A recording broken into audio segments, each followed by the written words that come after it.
जय हिंद फ्रेंड्स। मैं सुमित कुमार आप सब लोगों का स्वागत करता हूं मेरे इस YouTube channel learn with Sumit पे। तो जैसा कि हमने लास्ट क्लास में स्टार्ट कर दी थी अपनी सीरीज, मैं इसमें most expected current affairs discuss करने वाला हूं।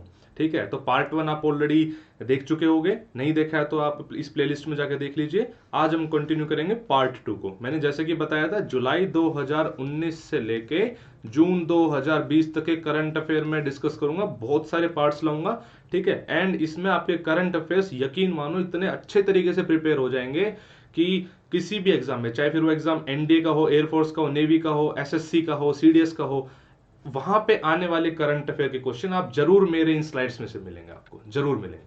इसके अलावा आप मुझे learn with Sumit Telegram channel पे, लर्न विद सुमित इंस्टाग्राम पे आप मुझे फॉलो कर सकते हैं, सब्सक्राइब कर सकते हैं। मेरी क्लासेस की पीडीएफ आपको वहीं पे मिलेगी। तो चलिए शुरू करते हैं बिना टाइम वेस्ट करे हुए। आज का सबसे पहला टॉपिक है कि जयपुर को यूनेस्को ने वर्ल्ड हेरिटेज स्टेटस दिया है।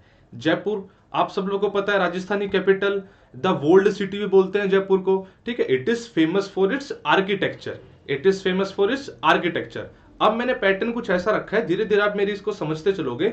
हर टॉपिक के साथ मैंने ना कुछ क्वेश्चंस डाले हैं, कुछ क्वेश्चंस को मैं क्लास में आंसर करूंगा, कुछ क्वेश्चंस को आपको होमवर्क दूंगा जो आपको कमेंट में आंसर करने हैं। ठीक है, दिस इज हाउ आपका, इसको बोलते हैं होलिस्टिक अप्रोच, कि एक टॉपिक उठाया, उसके आसपास की सारी चीजें कर दी। एक टॉपिक के साथ साथ भाई साहब एक क्वेश्चन नहीं, कम से कम 7-8 क्वेश्चन बन जाते हैं। ठीक है, तो उस चीज को धीरे धीरे आप मेरे साथ सीखते चलना, एंड आपको आने वाली वीडियोस में सारी चीजें समझ में आने लग जाएगी। तो जब मैं बात करता हूं यूनेस्को वर्ल्ड हेरिटेज स्टेटस की, तो सबसे पहले मैं ये जानना चाहूंगा कि आज के टाइम पे इंडिया में टोटल यूनेस्को की कितनी वर्ल्ड हेरिटेज साइट्स हैं, कितने साइट्स है। सबसे पहले तो मैं ये जानना चाहूंगा।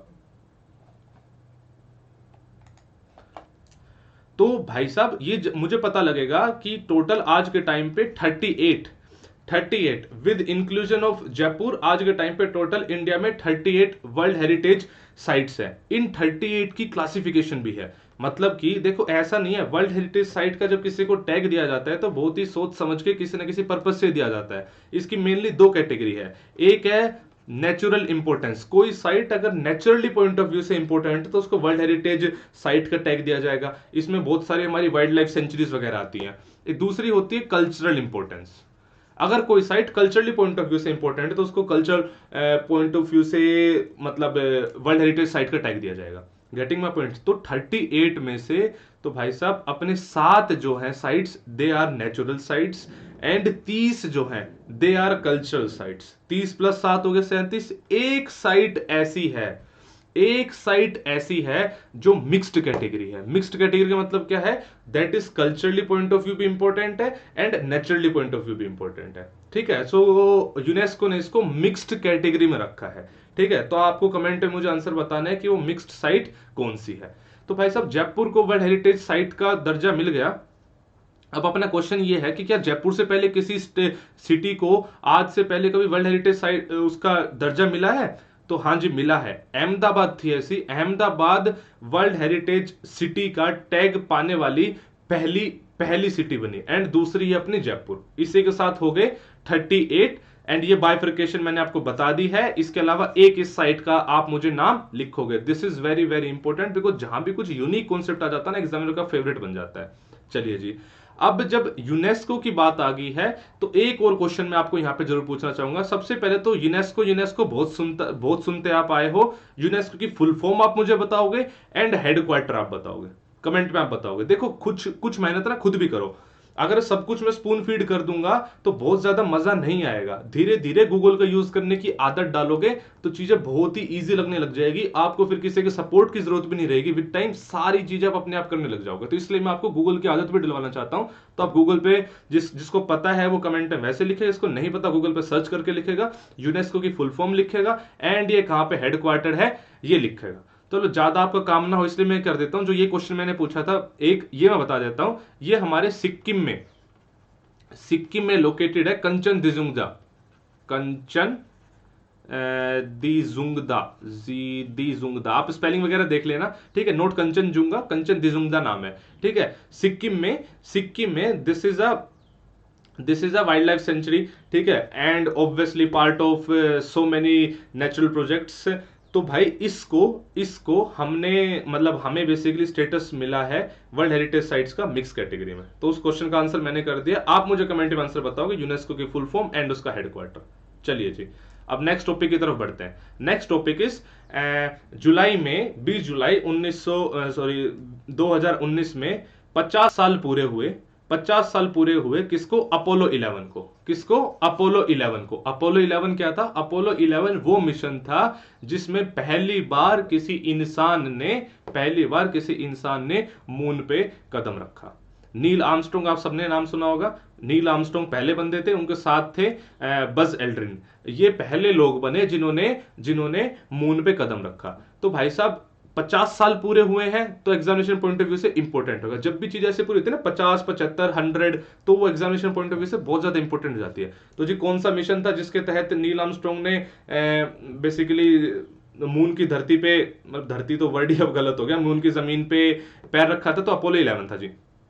चलिए बात बिल्कुल ठीक है, अपोलो 11 के बारे में इतनी ही बातें जान लेना ठीक है। एक इस लूनार मॉड्यूल का नाम भी देखो, आप जानते हैं पूरा इसके अलग अलग पार्ट होते हैं, ठीक है। इसका नाम था लूनर का नाम था ईगल। ये थोड़ा सा डेप्थ हो गया, बट फिर भी बाई चांस कभी पेपर में पूछ ले इन डेप्थ, बिकॉज 50 साल पूरे हुए हैं इसलिए मैंने डाल दिया। नॉर्मली तो कोई याद ना रखेगा इस चीज को। जब मैन की आगी है तो भाई साहब एक एनिमल भी बहुत ज्यादा फेमस हुआ था। मुझे उसका नाम जानना है एंड कौन सी कंट्री ने उसको भेजा था ये जानना है। देखो ये वो दौर था, अगर आप ध्यान से देखो जो ईयर है 1969, ये इस टाइम पे कोल्ड वॉर ना बहुत ही पीक पे थी कोल्ड वॉर। तो यूएसए एंड यूएसएसआर मतलब एक तरह से स्पेस वॉर भी कर रहे थे कि मतलब कौन सबसे पहले मून पे आदमी भेजेगा, कौन सबसे पहले मून पे एनिमल भेजेगा, इस टाइप के कंपटीशन लगे हुए थे, ठीक है। तो नासा ने कर दिखाया ये। तो भाई आप मुझे बताओ एनिमल कौन से कंट्री ने भेजा एंड उस एनिमल का नाम क्या था, ठीक है। This is very interesting and very important also. ये कुछ ऐसे कॉन्सेप्ट है स्टैटिक जीके के जो आपके एग्जाम में पूछे जा सकते हैं। अब जब मून की बात कर रहे हैं तो अभी अभी हमारा मिशन भी बहुत ज्यादा न्यूज में रहा है। चंद्रयान 2 बहुत ज्यादा न्यूज में रहा है। चंद्रयान 2 आप जानते हैं, चंद्रयान 2 पे हम करना क्या चाह रहे थे? हम चाहते थे हम मून की उस साइड पे लैंड कर जाएं जो विजिबल नहीं होती। अगर आपको पता हो मून का सिर्फ एक पोर्शन ही अप्रोक्सीमेटली 60% मान लो, 60% पोर्शन ही हमें हमेशा दिखता रहता है, उसके अलावा 40% पोर्शन हमें नहीं दिखता है।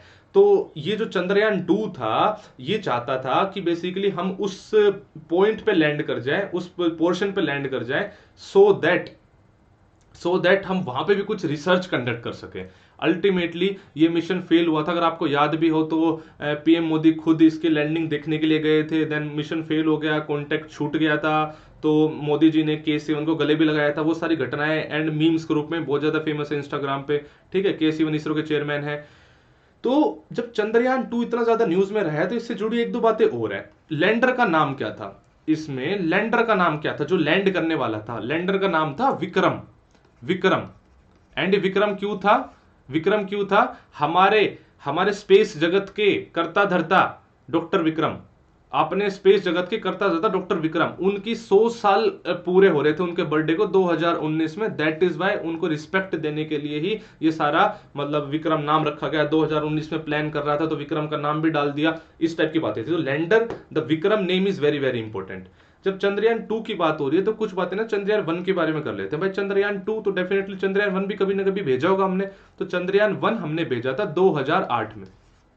2008 में भेजा था। कुछ इसकी सक्सेसफुल स्टोरीज भी हैं, कुछ इसकी फेलियर्स भी हैं। देखो सक्सेसफुल क्या है, ये कामयाब रहा कुछ इमेजेस खींचने में। इसका पर्पस क्या था, ये ना जैसे कंफर्म कर पाए चीजें बहुत सारी, जैसे कि मून पे भाई प्रेजेंस है वाटर की, ये बात कंफर्म करी इसने। इसके अलावा इसने क्या कंफर्म करा, जो कौन कौन से मिनरल्स प्रेजेंट है, मिनरल इमेजिंग करने चाहते थे हम, वो सब चीजें इसने कंफर्म करी। बाद में ठीक है इसने कनेक्शन छोड़ दिया, मतलब नुकसान हो गया, वो चीजें नहीं हम कर पाए, ज्यादा सक्सेसफुल नहीं रहा, बट डेफिनेटली एक स्टार्टिंग दे दी। दैट इज वाई हमने चंद्रयान 2 लॉन्च करने का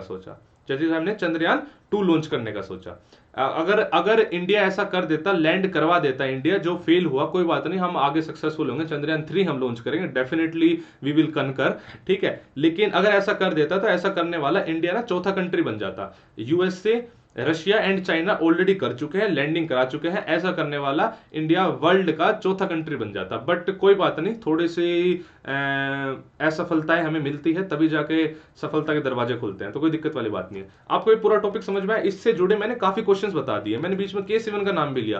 के सिवन हमारे इसरो के चेयरमैन है, उनको अभी अभी तमिलनाडु गवर्नमेंट ने एपीजे अब्दुल कलाम अवार्ड भी दिया है। सो दिस इज ऑल्सो इंपॉर्टेंट। देख रहे हो, तो एक चीज उसके आसपास के 7-8 क्वेश्चन क्लियर कर लो वहीं की वहीं पे। This is the best approach. अब देखो कुछ छोटे छोटे पॉइंट्स जो हैं। फ्रांस पहली ऐसी मेजर इकोनॉमी बना है जिन्होंने डिजिटल कंपनीज पे गाफा टैक्स लगाया है। This tax is very important, एक दो एग्जाम में ना पूछा भी जा चुका है गाफा टैक्स। तो भाई गाफा टैक्स क्या बला है? गाफा टैक्स कुछ भी नहीं है भाई। गाफा का मतलब जी से गूगल, ए से एप्पल, एफ से फेसबुक एंड लास्ट वाले ए से अमेजन। ठीक है, ये 4 मेजर डिजिटल जायंट्स हैं जो आज के टाइम पे आप ये कह लो कि वर्ल्ड पे राज कर रहे हैं।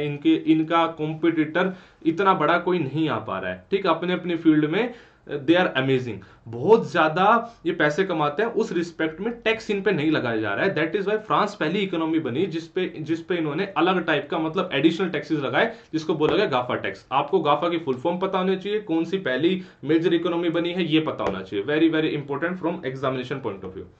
Next is stand up scheme. Stand up scheme को इंडिया ने 2025 तक एक्सटेंड कर दिया। तो क्वेश्चन कैसे आ सकता है भाई, स्टैंड अप स्कीम बेसिकली है क्या? स्टैंड अप स्कीम क्या है कि भाई साहब जो महिलाएं हैं, स्केड्यूल कास्ट है, स्केड्यूल ट्राइब्स के लोग हैं, महिलाएं, एससी एंड एसटीज, इनमें बेसिकली एंटरप्रेन्योरशिप स्किल्स। ठीक है कि भाई आप ना कुछ इनोवेटिव करो, कुछ नया बिजनेस निकाल के लाओ। इस टाइप की एक्टिविटीज को बूस्ट करने के लिए स्टैंड अप इंडिया बहुत सारे लोन्स दिए जाते हैं, सपोर्ट प्रोवाइड करा जाता है। ठीक है, ताकि भाई आप कुछ अनोखा करके दिखाओ। तो इस स्कीम को एक्सटेंड कर दिया है 2025 तक। So it become important. Question आ सकता है कि स्टैंड अप स्कीम किस चीज से रिलेटेड है, क्या करना चाह रहे हैं, ऐसा क्वेश्चन आ सकता है।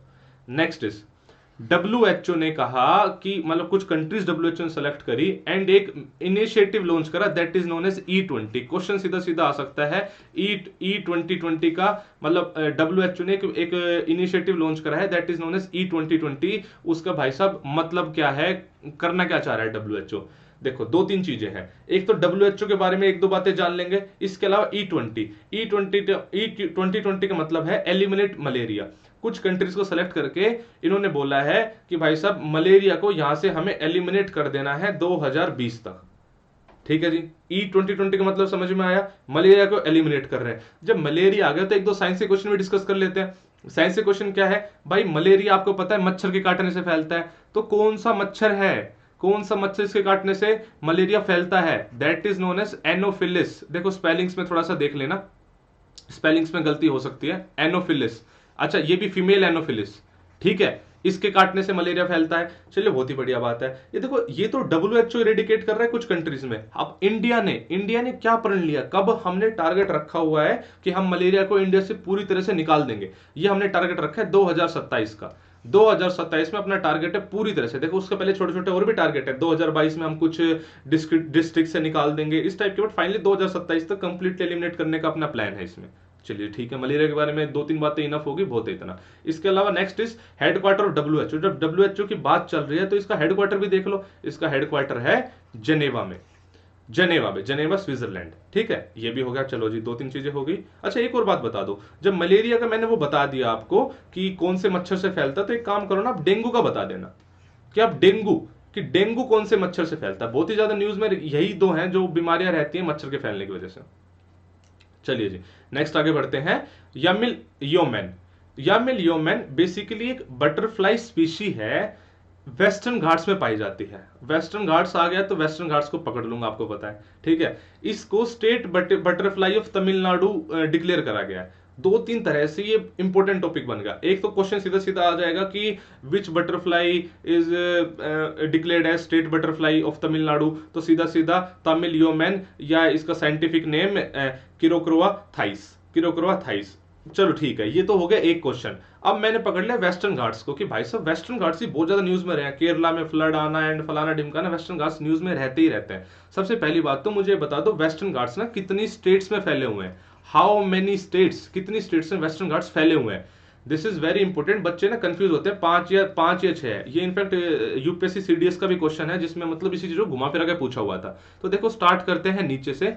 तमिलनाडु में है, उसके बाद केरला में है, उसके बाद कर्नाटका में है, उसके बाद महाराष्ट्र में है, उसके बाद गोवा में है। जो चीज नहीं पता है मोस्ट लोगों को वो गुजरात में भी, गुजरात के भी छोटे से पोर्शन में वेस्टर्न घाट्स मिलते हैं। तो टोटल 6 स्टेट्स होगी, टोटल 6 स्टेट्स में आपको वेस्टर्न घाट्स पाए जाते हैं, अपने इंडिया के वेस्टर्न बाउंड्रीज पे पाए जाते हैं। दैट इज वाई इनका नाम है वेस्टर्न घाट्स।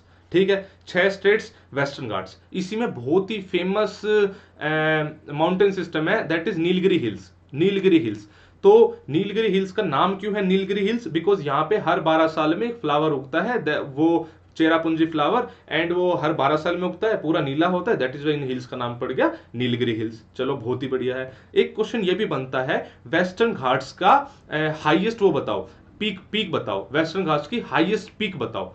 तो वैसे तो चलो ठीक है, बता ही देता हूं, मैं होमवर्क देने की सोच रहा था। वैसे तो Anamudi, Anamudi, Anamudi is the highest peak of western Ghats. पता नहीं कितनी बार अलग अलग एग्जाम में पूछा जा चुका है क्वेश्चन ये। चलो जी, बहुत ही सुंदर, अति सुंदर। नेक्स्ट इज, आप ये बता दो होमवर्क में कि नीलगिरी, मैंने बताया नीलगिरी माउंटेन्स, नीलगिरी माउंटेन्स की हाईएस्ट पीक का नाम बता दो। अन्नामुडी मैंने बता दी पूरी की पूरी उसकी, ये अन्नामलाई हिल्स में है अन्नामुडी। नीलगिरी हिल्स का बताओ मुझे स्पेसिफिकली, नीलगिरी हिल्स की हाईएस्ट पीक कौन सी? ये भी क्वेश्चन काफी बार पूछा जा चुका है। एक इसका लास्ट पॉइंट और डिस्कस कर लेते हैं। लास्ट पॉइंट है, वेस्टर्न घाट्स में किस टाइप के फॉरेस्ट मिलते हैं? वेस्टर्न घाट्स में किस टाइप के फॉरेस्ट मिलते हैं? देखो यहाँ पे है ना, एवरग्रीन फॉरेस्ट पाए जाते हैं। बिकॉज द रीजन बिंग होता क्या है, थोड़ा मिटा रहा हूं मैं इसको। होता क्या है, जब अपना मानसून है, इंडियन मॉनसून जो है, थोड़ा सा खराब बना दिया इंडिया में, कोई बात नहीं। इंडियन मॉनसून जो है सबसे पहले हिट वेस्टर्न घाट्स को करता है। वेस्टर्न घाट्स में मतलब बी स्पेसिफिक केरला को हिट करता है। ठीक है, यहाँ पे ये मॉनसूनल विंड्स बहुत ज्यादा बारिश कराती है, तो यहाँ पे बहुत ज्यादा बारिश होने की वजह से, एंड ऑब्वियसली थोड़ा सा इक्वेटर के पास भी है, यहाँ पे जो ये जो लगा बिल्कुल घने जंगल मिलते हैं। That is why these are known as evergreen forest. आप जानते हैं अलग अलग टाइप के फॉरेस्ट होते हैं, evergreen, deciduous, arid, semi arid. ठीक है, तो वेस्टर्न घाट्स में हमें मिलते हैं एवरग्रीन फॉरेस्ट। पता नहीं कितने एग्जाम में क्वेश्चन अलग अलग तरीके से पूछा जा चुका है। चलिए जी आगे चलते हैं। Next is world hepatitis day. कुछ मैंने देखो, हर एक साथ सारे डे याद करना बड़ा मुश्किल हो जाता है। मैंने हर महीने के ना कुछ कुछ जो इंपॉर्टेंट डेज है उनको इकट्ठा लिख लिया है। ठीक है, ये जुलाई के मैंने इंपॉर्टेंट डेज लिखे हैं। वर्ल्ड हेपेटाइटिस डे 28 जुलाई को सेलिब्रेट करा जाता है। नेशनल ब्रॉडकास्टिंग डे 23 जुलाई को सेलिब्रेट करा जाता है। ये देखो, इसका डे मैंने जानबूझ के नहीं लिखा है, आपको पता होना चाहिए। इस साल हमने 2019 में कारगिल विजय दिवस सेलिब्रेट करा, इसकी 20वीं एनिवर्सरी सेलिब्रेट करी। तो ये भाई ऑब्वियसली नाम से आपको समझ में आ रहा है, कारगिल हमने जीती थी। तो मुझे स्पेसिफिकली ये डे आप लोगों से जानना है, कमेंट में आप लोग बताओगे आंसर करके कि कौन सा ये दिन है, कौन सा ये दिन है जिसको हम कारगिल विजय दिवस के नाम से के रूप में बनाते हैं। ठीक है जी। वर्ल्ड पॉपुलेशन डे 11 जुलाई, ग्लोबल टाइगर डे 29 जुलाई। कुछ मतलब वही ना, हर मंथ के 5-6 डे देने की कोशिश करूंगा, जो कि मोस्ट इंपोर्टेंट एग्जामिनेशन में रिपीट होने वाले जो क्वेश्चन है वो मेरी कोशिश रहेगी आपको मैं पूछूंगा। चलिए जी, डीडी न्यूज को चैंपियंस ऑफ एम्पैथी अवार्ड मिला। एक तो अपने आप में क्वेश्चन बन जाता है कि किसको चैंपियंस ऑफ एम्पैथी अवार्ड मिला है, तो जी डीडी न्यूज को मिला है। किस चीज के लिए मिला है, तो जी उसको मिला है अवेयरनेस उसने स्प्रेड करी हेपेटाइटिस के बारे में। देखो 3-4 क्वेश्चन निकालूंगा यहां से। किसको मिला है, डीडी न्यूज को मिला है। क्यों मिला है, हेपेटाइटिस की अवेयरनेस स्प्रेड करी। अरे सबसे पहली बात, हेपेटाइटिस है क्या भला, कौन से बॉडी पार्ट को इफेक्ट करता है, किस टाइप की बीमारी है। अच्छा पहले तो ये पता कर लो बीमारी है। हेपेटाइटिस के अलग अलग टाइप भी हैं, ABCDE टाइप में। ठीक है, लेकिन उतना डेप्थ में ना जाके आप इतना जान लो कि हेपेटाइटिस एक ऐसी डिजीज है बेसिकली जो हमारे रेस्पिरेशन सिस्टम पे अटैक करती है, यानी लंग्स पे अटैक करती है। बात आपको समझ में आई, इतना जानना भी इंपॉर्टेंट है। 3-4 क्वेश्चन हो गए एक लाइन में। Next is, Pakistan has opened 1000-year-old Hindu temple in Sialkot. देखो पाकिस्तान ने क्या करे, एक हिंदू टेंपल जिसका नाम है ज्वाला तेज सिंह टेंपल, ज्वाला तेज सिंह टेंपल। इस टेंपल को वहां की हिंदी कम्युनिटी काफी टाइम से बोल रही थी कि इसको ओपन कर दो, ओपन कर दो। आफ्टर पार्टीशन इसको बंद कर दिया गया था, तो फाइनली इसको दोबारा से ओपन कर दिया गया। सो it become important for us, it become important for us. तो एक तो आपको पता होना चाहिए कि नाम क्या है इस टेंपल का, Jwala Teja Singh temple, old Hindu temple है। चलो बहुत ही बढ़िया। जब पाकिस्तान की बात आ गई है तो पाकिस्तान की 1-2 बातें और डिस्कस कर लेते हैं। पीएम का नाम तो हर कोई जानता है, इमरान खान। पाकिस्तान के प्रेसिडेंट का नाम भी आपको जान लेना चाहिए। मतलब देखो मैं ये नहीं कह रहा बहुत ज्यादा इंपॉर्टेंट है किस किस कंट्री के, बट पड़ोसी देश है तो काफी बार न्यूज में रहते हैं ये लोग, तो आपको जान लेना चाहिए। तो आरिफ अलवी इनके प्रेसिडेंट है। इस बार जो बहुत ही ज्यादा न्यूज में रहा है टॉपिक, वो रहा है करतारपुर साहिब कॉरिडोर। करतारपुर साहिब कॉरिडोर को अभी अभी इनोग्रेट करा था मोदी जी ने। आपने देखा होगा मोदी जी की सरदार वाली जो फोटो अगर देखोगे तो करतारपुर साहिब कॉरिडोर को ही वो इनोग्रेट करने गए थे। तो what exactly is this Kartarpur Sahib? देखो था क्या करतारपुर साहिब में, बोला जाता है अपने लास्ट सिख गुरु ने, सबसे पहले तो चलो यही बताओगे लास्ट सिख गुरु कौन थे, उसको आप मुझे कमेंट में बताओगे। बहुत ही ज्यादा आसान क्वेश्चन पूछ लिया। लास्ट सिख गुरु ने अपने कुछ अंतिम वर्ष अच्छा यार गलत बोल गया वैसे तो, फर्स्ट सिख गुरु है ना, ठीक है। तो अंतिम वर्ष यहाँ पे बिताए थे करतारपुर में। तो दिस इज वेरी वेरी मतलब holy place for Sikhs, very holy place for Sikh. तो होता क्या है, अब ये पड़ता है पाकिस्तान में, अब अपने इंडिया में आप जानते हैं सिख बहुत है, अपने इंडिया में आप जानते हैं सिख बहुत है। सो दैट इज वाई होता क्या था, यहाँ पे इंडिया में एक गुरुद्वारा है जिसका नाम है डेरा बाबा नानक। ठीक है, करते क्या था, यहां से दूरबीन से उस करतारपुर साहिब कॉरिडोर को देखा जाता था। ठीक है, बिकॉज रिलीजियस प्लेस है, अप्रोक्सीमेटली इंडियन बॉर्डर से 4.7 किलोमीटर की दूरी पे है। अब हमने क्या किया, कॉरिडोर बना दिया, वीजा फ्री कॉरिडोर होगा कि भाई भक्त जाएंगे उस गुरुद्वारे में, मतलब दर्शन करके वापस आ जाएंगे। So this is known as Kartarpur Sahib corridor. Getting my point, Kartarpur Sahib corridor, very good. RBI ने एक मिशन लॉन्च करा, that is known as Utkarsh 2022। Question सीधा सीधा आ सकता है कि उत्कर्ष 2022 किसने लॉन्च करा है मिशन? तो जी आरबीआई ने करा है। क्यों लॉन्च करा है? आरबीआई ने अपनी एक अपने स्ट्रेटेजी का फ्रेमवर्क है वो लॉन्च करा है। वो कहना चाहता है कि भाई जो भी आरबीआई के मैंडेट्स होते हैं, देखो आरबीआई के बहुत सारे रूल्स एंड रेगुलेशंस होते हैं जो बैंक्स को अलग अलग फाइनेंसिंग कंपनीज को, basically non banking financial companies और भी बहुत सारे ऑर्गेनाइजेशन है जिनको आरबीआई के मैंडेट्स जो है फॉलो करने पड़ते हैं। तो भाई साहब ये जो मैंडेट्स हैं, लोगों का ट्रस्ट बढ़े, बैंकों का भी ट्रस्ट बढ़े कि हाँ भी आरबीआई के मैंडेट फॉलो हो रहे हैं, उसके लिए उन्हें एक अपनी स्ट्रेटेजी प्लान करी है एंड एक मिशन लॉन्च करी, that is known as Utkarsh 2022। चलो बहुत ही बढ़िया। अब आरबीआई के बारे में एक दो बातें कर लेते हैं। आज के टाइम पे अपना आरबीआई गवर्नर कौन है? शक्तिकांता दास है। कौन है? शक्तिकांता दास। ठीक है, इससे पहले कौन थे ये मुझे आप कमेंट में बता देना। अच्छा, अभी रेपो रेट की डिस्कशन एक अलग से पूरी क्लास ही चाहिए जिसमें रेपो रेट में समझा सकूं। फिलहाल के लिए आप सिर्फ इतना बता दो कि प्रेजेंट में इंडिया की रेपो रेट कितनी है। रेपो रेट ये हर 2 महीने में मॉनेटरी पॉलिसी कमेटी चेंज करती रहती है। अभी बिकॉज इतने सारे बिकॉज ऑफ कोरोना वायरस इतना कुछ चल रहा है, सारी इकोनॉमी बंद पड़ी है। So that is why RBI ने रेपो रेट कम कर दी है, एकदम से बहुत ज्यादा रेपो रेट कम करी है, तो एकदम से बहुत ही बड़ी पिक्चर बन गई है। तो आज के टाइम पे करंट रेपो रेट कितनी है आप मुझे ये कमेंट में आंसर बता दोगे। एक मैंने सोचा है मैं ना रोज कुछ ना कुछ आपको क्वेश्चन दिया करूंगा, रोज आपको कुछ ना कुछ क्वेश्चन दिया करूंगा कि भाई वो कभी मैप बेस्ड क्वेश्चन हो सकते हैं, कभी वो स्कीम बेस्ड क्वेश्चन हो सकते हैं, जैसे जो भी मौका मिलेगा ये मैं आपको क्वेश्चन दूंगा। ठीक है, और कोशिश करूंगा अगली क्लास में उसको डिस्कस भी कर लूं। ठीक है, आप मुझे जॉर्डन एंड कोंगो कहां पे लोकेटेड है, इनकी लोकेशन आप देखोगे, इनकी कैपिटल भी आप देखोगे एंड हो सके तो करेंसी भी आप देखोगे। ठीक है, कहां पे इनकी बेसिक, और ये अगर आपके पास एटलस है तो एटलस में देख लो, वरना आप गूगल करोगे वहां पे आप देखोगे। ठीक है, अगली क्लास में हो सकता है डिस्कस भी कर लूंगा मैं, वरना आप धीरे धीरे मैं ऐसे क्वेश्चन देता रहूंगा, आप चीजें प्रिपेयर करते रहना एंड अगली क्लास में उसको डिस्कस करके वो चीज वहीं की वहीं पक्की भी कर लेंगे। जब अफ्रीका आ रहा है तो अफ्रीका से आप जानते हैं अफ्रीका एक लौता ऐसा कॉन्टिनेंट है जिससे इक्वेटर, ट्रॉपिक ऑफ कैप्रिकॉर्न या ट्रॉपिक ऑफ कैंसर तीनों पास करते हैं। ठीक है, तो भाई साहब चलो ठीक है, फिलहाल के लिए इक्वेटर कौन कौन सी कंट्रीज से पास करता है, कौन कौन सी कंट्रीज से पास करता है? अफ्रीका की तो सारी कंट्रीज देख ही लेना, अगर हो सके तो पूरे वर्ल्ड में जिन जिन कंट्रीज से इक्वेटर पास कर रहे हैं सबको देख लेना। पेपर में सीधा सीधा क्वेश्चन आ जाता है, which of the following countries, equator does not passes through which of the following country. इस टाइप के क्वेश्चन पेपर में बहुत ही आते रहते हैं। तो विद टाइम मैं आपको ट्रॉपिक ऑफ कैंसर कैप्रिकॉर्न का भी होमवर्क दूंगा एंड उसको एक मैप में दिखा भी दूंगा आने वाले टाइम में, लेकिन अभी के लिए आप एटलीस्ट अफ्रीका की जरूर कंट्रीज देखें।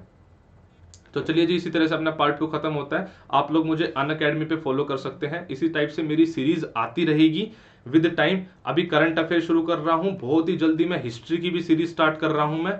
ठीक है, ज्योग्राफी की भी स्टार्ट कर रहा हूं जिसमें एमसीक्यूज, मोस्ट इंपोर्टेंट एमसीक्यूज, एक एमसीक्यू को उठा के उसके आसपास की सारी चीजें डिस्कस करना, ये सब चीजें मैं करूंगा। लर्न विद सुमित को ना मैं धीरे धीरे इतना कंटेंट प्रोवाइड करा दूंगा in form of MCQs and अलग से कुछ स्पेसिफिक टॉपिक की, कि जीएस के लिए it would be a one stop solution. ठीक है, तो आप यार सब्सक्राइब करो, definitely I need your support, तो आप सब्सक्राइब करो भाई लर्न विद सुमित को। ठीक है, इसके अलावा मैं अन अकेडमी पढ़ाता हूँ, अन अकेडमी में जिसको भी प्लस का सब्सक्रिप्शन लेना हो सुमित कुमार 9 यूज कर सकता है, फ्लैट 10% का डिस्काउंट आपको मिल जाएगा वहां पे। आप मुझे अन अकेडमी फॉलो भी कर सकते हैं, बहुत लोग वहां पे मुझे फॉलो कर रहे हैं, क्लासेस ले रहे हैं, ND air force section Y category में पढ़ा रहा हूं, मैं पूरी जीएस पढ़ा रहा हूं वहां पे। तो डेफिनेटली आप वहां मुझे फॉलो करो, आप मुझे इस चैनल पे भी सब्सक्राइब करो। मेरा टेलीग्राम चैनल है learn with Sumit, learn with Sumit, same जो ये नाम है चैनल का नाम है, वही टेलीग्राम चैनल का नाम भी है, वहां भी मुझे आप सब्सक्राइब कर सकते हैं। वहां पे आपको मेरी क्लासेस की पीडीएफ मिलेगी, इसका लिंक आपको मैं डिस्क्रिप्शन में प्रोवाइड करा दूंगा।